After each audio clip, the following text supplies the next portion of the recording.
Hello guys, it's me Tripti and welcome back to our channel. അപ്പോൾ എല്ലാവരും സുഖമായിട്ട് safe ആയിട്ടൊക്കെ ഇരിക്കാമെന്ന് വിചാരിക്കുന്നു. അപ്പോൾ നമ്മൾ കുറേ നാളായി ലോങ് വീഡിയോ ചെയ്തിട്ട് നമുക്ക് യൂട്യൂബ് ചാനലിൽ 1,00,000 സബ്സ്ക്രൈബേഴ്സ് ആയിരുന്നു. അപ്പോൾ എല്ലാ സബ്സ്ക്രൈബേഴ്സിനും നമ്മുടെ വീഡിയോസ് കാണുന്നവർക്കും സപ്പോർട്ട് ചെയ്യുന്നവർക്കും ഒക്കെ ഒരുപാട് നന്ദി. അപ്പോൾ അതിനുശേഷം എനിക്ക് ചില കാരണങ്ങൾ കൊണ്ട് ലോങ് വീഡിയോസ് ഒന്നും ചെയ്യാൻ പറ്റിയില്ല. അപ്പോൾ ഞാനിപ്പോൾ വീണ്ടും നമ്മൾ കുറേ ലാഗായി, അപ്പോൾ വീണ്ടും ലോങ് വീഡിയോസ് ചെയ്യണം. അങ്ങനെ ഞാൻ വീണ്ടും അതൊരു റീസ്റ്റാർട്ട് എന്ന രീതിയിൽ ഞാനിപ്പോൾ ഇനി ലാഗ് ഇരുന്നിട്ട് കാര്യമില്ലാന്ന് തോന്നി. അങ്ങനെ നമ്മൾ വീണ്ടും വീഡിയോ ചെയ്യുകയാണ്. ഞാനിവിടെ മൈലാഞ്ചിയൊക്കെ ഇട്ടിട്ടിരിക്കുകയാണ് കേട്ടോ. ഇവിടെ ഉത്സവമൊക്കെയാണ്. അപ്പോൾ നാളെ താലപ്പൊലിയുണ്ട്, പിന്നെ 9-ാം തീയതി ഉത്സവമാണ്. അങ്ങനെ കുറച്ച് കാര്യങ്ങളൊക്കെ ഉണ്ട്. അപ്പോൾ നമുക്ക് ഇന്നത്തെ വീഡിയോ സ്റ്റാർട്ട് ചെയ്യും. നമ്മുടെ ചാനൽ ആദ്യമായിട്ട് കാണുന്ന ആരെങ്കിലും ഉണ്ടെങ്കിൽ ഉറപ്പായിട്ട് ചാനൽ സബ്സ്ക്രൈബ് ചെയ്ത് നമ്മുടെ ഫാമിലിയിൽ ജോയിൻ ചെയ്യുക. സോ ഇന്നത്തെ വീഡിയോ വേഗം തന്നെ സ്റ്റാർട്ട് ചെയ്യുക. എല്ലാവർക്കും ഒരിക്കൽ കൂടി നമ്മുടെ യൂട്യൂബ് ചാനലിലെ എല്ലാ സബ്സ്ക്രൈബേഴ്സിനും ഒരുപാട് നന്ദി. ഇന്ന് കാലത്ത് നമ്മൾ ബ്രേക്ക്ഫാസ്റ്റിന് അരിയുടെ ഓട്ടട ഉണ്ടാക്കിയത്. അതിന് നമ്മൾ കുറച്ച് വെള്ളം തിളപ്പിക്കുക. എന്നിട്ട് വെള്ളം തിളച്ച് വരുമ്പോൾ അതിലേക്ക് ഉപ്പും എണ്ണ ഒഴിച്ചിട്ട് കുറച്ച് അരിപ്പൊടിയും കൂടി ഇട്ടിട്ട് നമ്മൾ കുഴക്കട്ടയ്ക്കൊക്കെ മാവ് റെഡിയാക്കി എടുക്കത്തില്ല, അതേപോലെ നമ്മൾ മാവ് റെഡിയാക്കി എടുക്കുക. എന്നിട്ട് തേങ്ങയും പഞ്ചസാരയും കൂടെ ഉള്ളൊരു മിക്സ് കൂടെ റെഡിയാക്കി വെക്കണം. എന്നിട്ട് വാഴയിലേക്കകത്ത് ഒരു ഉരുള മാവ് എടുത്തിട്ട് നമ്മുടെ കൈവച്ച് തന്നെ പരത്തിയിട്ട് അതിൽ ഈ തേങ്ങയും പഞ്ചസാരയുടെ മിക്സ് ഇട്ട് മടക്കി എടുത്ത് നമ്മൾ ചുട്ടെടുക്കുകയാണ്. എന്തെങ്കിലും ഒരു വെയിറ്റ് എൻ്റെ പുറത്ത് നോക്കുമ്പോൾ നല്ലതായിരിക്കും. കുറച്ച് നല്ല രീതിയിൽ വെന്ത് കിട്ടും. നല്ല മുരുമരാന്ന് സൗണ്ടൊക്കെ കേൾക്കും. നമ്മുടെ നാടൻ കേരള സ്റ്റൈല് പലഹാരമാണിത്, ഓട്ടട. അരിയുടെ ഓട്ടട ഗോതമ്പിൻ്റെ ഉണ്ടാക്കാറുണ്ട്. പിന്നെ ഇന്ന് ഉച്ചത്തേക്ക് ബീഫാണ്. അതിനുവേണ്ടിയുള്ള ഉള്ളിയും കൊച്ചുള്ളിയൊക്കെ അമ്മ പൊളിച്ചുകൊണ്ടിരിക്കുക. അപ്പോൾ നമുക്ക് മൈലാഞ്ചി നല്ലപോലെ ചുമക്കാൻ വേണ്ടിയിട്ട് മൈലാഞ്ചി ഇട്ടിട്ട് കുറച്ച് അത് ഉണങ്ങുന്ന സമയമാകുമ്പോഴത്തേക്കും ഒരിച്ചിരി നാരങ്ങ നീരുണ്ടെങ്കിൽ പിഴിഞ്ഞൊഴിക്കുകയാണെങ്കിൽ നല്ല ചുമപ്പ് കളർ കിട്ടും. അതല്ലെങ്കിൽ നമുക്ക് തേയില വെള്ളത്തിലിട്ടിട്ട് ആ തേയിലയുടെ ആ ചുമപ്പ് കളർ ഉണ്ടല്ലോ, തേയില ആ കളർ ഇറങ്ങുമല്ലോ, ആ വെള്ളം ജസ്റ്റ് ഒന്ന് സ്പ്രെഡ് ചെയ്ത് കൊടുത്താലും നല്ല നിറം കിട്ടും. എൻ്റെ കയ്യിൽ മൈലാഞ്ചി ആയതുകൊണ്ട് എനിക്ക് ഉള്ളിയും കൊച്ചുള്ളിയും ഒന്നും പൊളിക്കാൻ പറ്റിയില്ല കേട്ടോ. അപ്പോൾ ഞാനാണ് ഉള്ളി കാര്യങ്ങളൊക്കെ പൊളിക്കുന്നത്. അപ്പോൾ നമ്മൾ ബീഫിന് കുറച്ച് മഞ്ഞൾപ്പൊടിയും ഉപ്പുമൊക്കെ ഇട്ടിട്ട് നമ്മൾ അതൊന്ന് വേവിച്ചെടുക്കുന്നുണ്ട്. അപ്പോൾ അതിൻ്റെ വിസിൽ വന്ന് നന്നായിട്ട് വെന്ത് കിട്ടണം. പിന്നെ അപ്പോഴത്തേക്ക് അമ്മേൻ്റെ അടുത്ത് പറഞ്ഞു, മതി നിൻ്റെ മൈലാഞ്ചിയൊക്കെ നീ കഴുകിയിട്ട് വരാൻ പറഞ്ഞു. കാരണം ഞാനിങ്ങനെ ഈ ദീപശിക്ക് പിടിച്ചുകൊണ്ട് നിൽക്കുന്ന പോലെ കൈയും പൊക്കി പിടിച്ചുകൊണ്ട് നിൽക്കുകയാണ്. അതുകൊണ്ട് ഞാൻ പിന്നെ പെട്ടെന്ന് പോയി കൈ കഴുകി. നമുക്ക് അന്നേരം ഒരു നിറം കിട്ടിയില്ലെന്നുണ്ടെങ്കിലും കുറച്ച് നാളെ രാവിലെ എണീക്കുമ്പോഴത്തേക്കും നല്ല കട്ട ചുമപ്പായിരിക്കും. ഞാൻ നാളെ ഇതിൻ്റെ ഒരു ഫോട്ടോ എവിടെയെങ്കിലും ഞാൻ പോസ്റ്റ് ചെയ്തേക്കാം കേട്ടോ. പിന്നെ നമ്മൾ ബീഫ് വെക്കാനായിട്ട് കുറച്ച് എണ്ണ, അതിലേക്ക് നമ്മുടെ വയണയില, ഗ്രാമ്പൂപ്പട്ട, അങ്ങനത്തെ ഈ വയണയില ഞങ്ങൾ വല്യമ്മയുടെ വീട്ടിൽ പോയപ്പോൾ ഞാൻ പറഞ്ഞില്ലായിരുന്നു, വയണയില കൊണ്ട് നമ്മൾ വയണയപ്പം ഉണ്ടാക്കിയത്. കുറച്ച് വയണയില നമ്മൾ ഉണക്കി മാറ്റി വെച്ചിട്ടുണ്ടായിരുന്നു ഇങ്ങനെ ബിരിയാണി ഇതിനൊക്കെ ഇടാനായിട്ട്.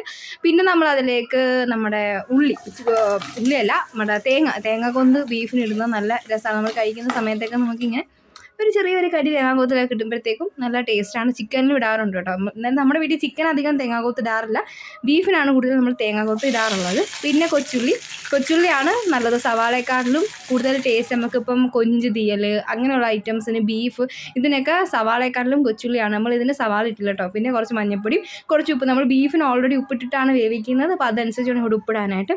പിന്നെ അത് കഴിഞ്ഞിട്ട് കുറച്ച് കറിവേപ്പിലകൾ. ഞാൻ ഒരു കൈ വെച്ചിട്ടാണ് കേട്ടോ വീഡിയോ എടുക്കുന്നതും ഇത് ചെയ്യുന്നതും. ഇതിൻ്റേതായ ചില കുഴപ്പങ്ങളൊക്കെ വരുന്നുണ്ട്. പിന്നെ അത് കഴിഞ്ഞിട്ട് നമ്മൾ അതൊന്ന് വാടി വരുമ്പോഴത്തേക്കും അതിലേക്ക് ഇഞ്ചിയും വെളുത്തുള്ളിയും ചതച്ചത് ചേർത്ത് കൊടുക്കുക. നമ്മൾ സാധാരണ പേസ്റ്റാക്കി വെക്കുമായിരുന്നു. ഈ പ്രാവശ്യം തീർന്നു പോയതുകൊണ്ട് നമ്മൾ അന്നേരം തന്നെ കുറച്ച് ഇഞ്ചിയും വെളുത്തുള്ളിയും ചതച്ചെടുത്തത്. പിന്നെ മുളക് പൊടി, മല്ലിപ്പൊടി, പെരുംജീരകത്തിൻ്റെ പൊടി, മസാല, ഗരം മസാല, ബീഫ് മസാല ഉള്ളവർക്ക് അതിടാം കേട്ടോ. നമ്മൾ ബീഫ് മസാല ഇട്ടിട്ടില്ല. പിന്നെ കുറച്ച് കുരുമുളക് പൊടിയും കൂടി ഇടുന്നത് നല്ലതാണ്. ബീഫിന് കുറച്ച് എക്സ്ട്രാ ഒരു എരിവ് പവർ കിട്ടാനായിട്ട് നമ്മൾ കുരുമുളക് പൊടിയും കൂടി ചേർക്കണം. പിന്നെ അത് കഴിഞ്ഞിട്ട് നമ്മുടെ പൊടികളെല്ലാം ഒന്ന് മൂത്ത് കഴിയുമ്പോഴത്തേക്കും അതിലേക്ക് സവാള ഇട്ട് കൊടുക്കുന്നുണ്ട്. എന്നിട്ട് ജസ്റ്റ് ഒന്ന് അടച്ച് വെച്ച് വേവിക്കുന്നുണ്ട്. അപ്പോഴത്തേക്കും സവാള നന്നായിട്ട് വെന്ത് വരും. പിന്നെ നമ്മൾ ഇന്നുണ്ടാക്കുന്നത് ഇതിൻ്റെ കൂട്ടത്തിൽ സാമ്പാറാണ് കേട്ടോ. സാമ്പാർ ഇവിടെ എല്ലാവർക്കും ഇഷ്ടപ്പെട്ട ഒരു കറിയാണ്. എനിക്ക് അത്ര അങ്ങോട്ട് ഇഷ്ടമല്ല സാമ്പാർ. പക്ഷേ സാമ്പാറിലുള്ള സാധനങ്ങളും അതിൻ്റെ ഗുണങ്ങളും പരിപ്പും ഒക്കെ നല്ല ഗുണമുള്ള സാധനങ്ങളാണല്ലോ എന്ന് ഓർക്കുമ്പോൾ ഞാൻ കുറച്ച് സാമ്പാർ കൂട്ടും എന്നല്ലാതെ എനിക്കെന്തോ സാമ്പാറിനോട് അത്ര വലിയൊരു ഇതില്ല.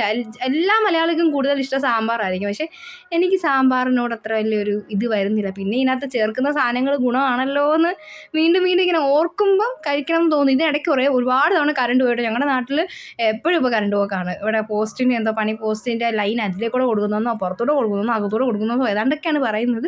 അങ്ങനെ മിക്കവാറും കറണ്ട് ഇല്ല. കറണ്ട് ഇങ്ങനെ പോയി വന്നിരിക്കുകയാണ്. അപ്പോൾ ഇപ്പോഴും കറണ്ട് പോകുമ്പോൾ ഞാൻ ടോർച്ച് അടിച്ചിട്ടാണ് കേട്ടോ വീഡിയോ എടുക്കുന്നത്. അത് കഴിഞ്ഞിട്ട് പിന്നെ നമ്മൾ ഇതിനകത്ത് വെള്ളമൊന്നും ചേർത്തില്ല. കാരണം നമ്മൾ ആ ബീഫ് വേവിച്ച വെള്ളം ഉണ്ടല്ലോ, അപ്പോൾ ആ വെള്ളവും ബീഫും കൂടെ നമ്മൾ ഇതിനകത്ത് ഇട്ട് കൊടുക്കുന്നുണ്ട്. പിന്നെ കുറച്ച് കറിവേപ്പിലൊക്കെ ഇട്ട് കൊടുക്കുന്നുണ്ട്. കുക്കറിൽ വേവിച്ച ആയതുകൊണ്ട് തന്നെ പെട്ടെന്ന് തന്നെ നമുക്ക് ഇത് വെന്ത് കറിയെല്ലാം സെറ്റായിട്ട് കിട്ടും. പിന്നെ നമ്മൾ ഉപ്പൊക്കെ ടേസ്റ്റ് ചെയ്ത് നോക്കുക. പിന്നെ കുറച്ച് മല്ലിയിലയും കറിവേപ്പിലയൊക്കെ ഇട്ടിട്ട് നമ്മൾ ഇത് സെറ്റാക്കി എടുത്ത് തിളച്ച് കറിയെല്ലാം റെഡി ആയിട്ട് വന്നിട്ടുണ്ട്. അപ്പോൾ ഇനി ഇത് മാറ്റാം. അപ്പോൾ ഇനി എന്തെങ്കിലും ഒരു കറിയും കൂടെ നമുക്ക് വെക്കണം. അപ്പോൾ സാമ്പാറായി, ബീഫായി, പിന്നെ അത് കഴിഞ്ഞിട്ട് ഇനി എന്ത് വെക്കണം എന്നാലോചിച്ച് നമ്മൾ ഫ്രിഡ്ജ് തുറന്ന് നോക്കിയപ്പോഴാണ് അവിടെ നമ്മുടെ കോളിഫ്ലവർ അല്ലല്ലോ ക്യാബേജ് ഇരിക്കുന്നുണ്ടത്. അപ്പോൾ പിന്നെ അത് കുറച്ചെടുത്തിട്ട് തോരൻ വെക്കാമെന്ന് വെച്ചാൽ കുറച്ച് ഞാൻ വേറൊരു ആവശ്യത്തിന് വേണ്ടിയിട്ട് വെച്ചേക്കാണ് ക്യാബേജ് വെച്ചിട്ട് ഉണ്ടാക്കാനായിട്ട്. അപ്പോൾ നമ്മൾ കുറച്ച് തേങ്ങയും ഒക്കെ ഇട്ടിട്ട് നമ്മുടെ ക്യാബേജ് ഒന്ന് തോരനാക്കി വെക്കുന്നുണ്ട്. പിന്നെ അത് കഴിഞ്ഞിട്ട് സാമ്പാറിലേക്ക് നമ്മൾ കുറച്ച് മല്ലിയിലയൊക്കെ ഇട്ടിട്ട് നമ്മൾ താളിക്കാനായിട്ട് ഓൾറെഡി നമ്മൾ അതിൻ്റെ സാധനങ്ങളെല്ലാം സെറ്റ് ചെയ്ത് വെച്ചിട്ടുണ്ട്. നമ്മൾ എണ്ണ താളിക്കത്തില്ല, എണ്ണയും കടുകും നമ്മുടെ പച്ചമുളകും കറിവേപ്പിലയൊക്കെ ഇട്ട് അത് ഓൾറെഡി നേരത്തെ ഉണ്ടാക്കി വെച്ചിരുന്നു. അപ്പോൾ അതും കൂടി ഇട്ടിട്ട് നമ്മുടെ സാമ്പാറൂടെ സെറ്റാക്കി അങ്ങനെ ചോറും ബീഫും മറ്റേ തോരനും സാമ്പാറും ഒക്കെ ആയിട്ടുള്ള ഉച്ചയ്ക്കത്തെ ഊണ് റെഡിയായി. അപ്പോൾ ഫുഡൊക്കെ കഴിച്ചു. അപ്പോൾ ഇവിടെ വെച്ചിട്ട് ഞാൻ വീഡിയോ നിർത്തുകയാണ് കേട്ടോ. പെട്ടെന്ന് എനിക്ക് വീഡിയോ ചെയ്യണമെന്ന് തോന്നി ഞാനൊരു വീഡിയോ ചെയ്തതാണ്. അപ്പോൾ അടുത്ത വീഡിയോകളൊക്കെ നമുക്ക് കൂടുതൽ ഉഷാറാക്കാം. എല്ലാവരും മാക്സിമം ഒന്ന് സപ്പോർട്ട് ചെയ്ത് സഹായിക്കുക. അപ്പോൾ നമുക്കിനി കൂടുതൽ വീഡിയോസായിട്ടൊക്കെ വരാം. അപ്പോൾ സബ്സ്ക്രൈബ് ചെയ്തിട്ടില്ലെങ്കിൽ സബ്സ്ക്രൈബ് ചെയ്യുക. ടാറ്റാ.